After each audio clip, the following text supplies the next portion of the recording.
Seorang yang berilmu tidaklah sama dengan yang tak berilmu. Kemuliaannya pun juga tak sama dengan manusia kebanyakan. Timbangan akalnya tidak didorong hawa nafsu materi, melainkan dengan bimbingan syariat dan hikmah. Pelajaran itulah yang bisa dipetik dari kisah seorang imam dari kalangan tabi'in, Al-Hasan Al-Basri, ketika hendak mencarikan pasangan untuk putrinya. Kisah pernikahan seorang putri dari imam besar di kalangan tabi'in, yaitu Imam Al-Hasan Al-Basri rahimahullah ta'ala, juga merupakan kisah pernikahan yang luar biasa.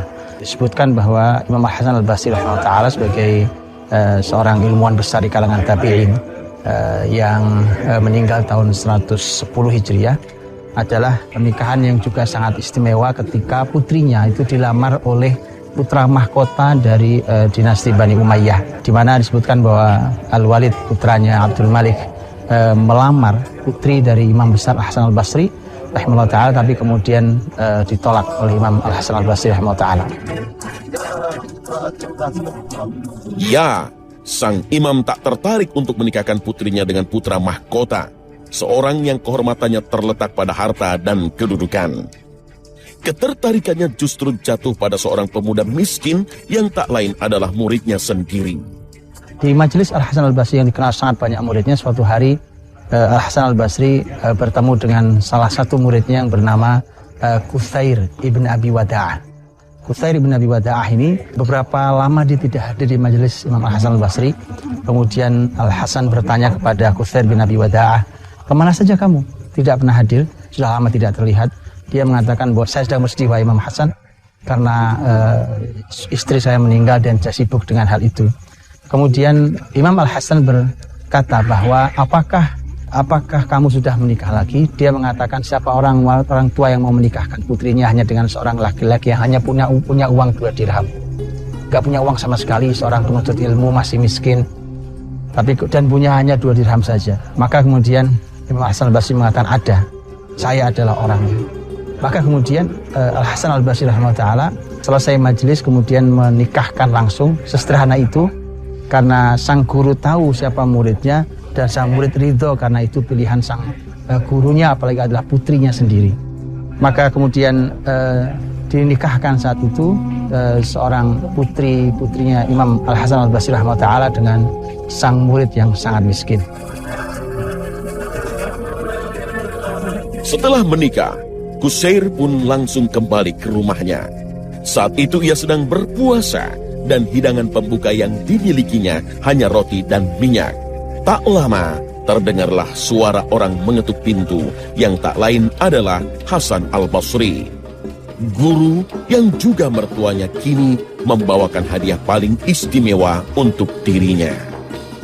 Saat sedang ingin berbuka puasa diketuklah pintu rumahnya dan kemudian dia bertanya siapa? Kemudian di luar menjawab Al-Hasan.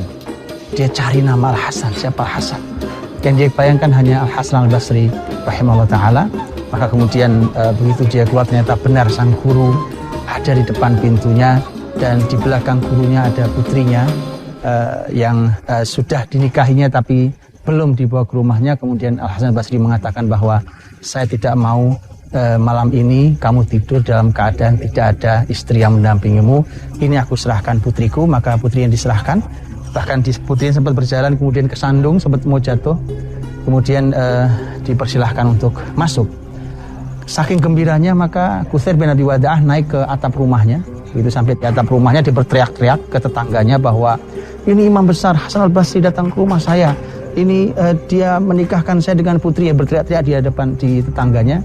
Dan tetangganya juga kaget, apa iya benar imam sebesar Imam Hasan Al-Basri menikahkan putrinya dengan orang miskin seperti Quthair bin Abi Wada'ah. Ibunya Quthair yang berbeda rumah mendengar itu, kemudian dia segera datang dan mengatakan bahwa saya tidak mengizinkan kamu sentuh putri itu sampai putri itu saya dandani selama 3 hari. Jadi sang anak putri yang kemudian diambil kemudian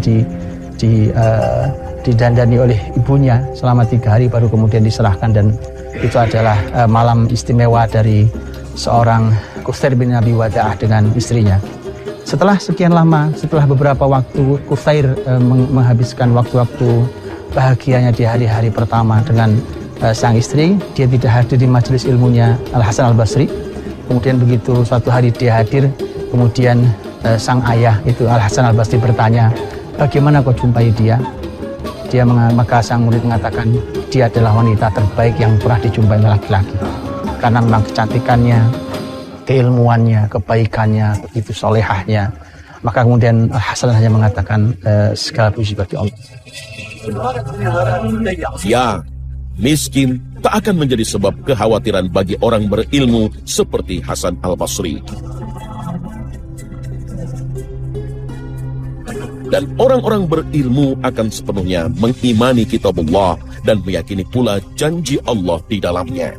Seperti yang termaktub dalam petikan surat An-Nur ayat 32 yang artinya, jika mereka miskin, Allah akan memampukan mereka dengan karunia-Nya.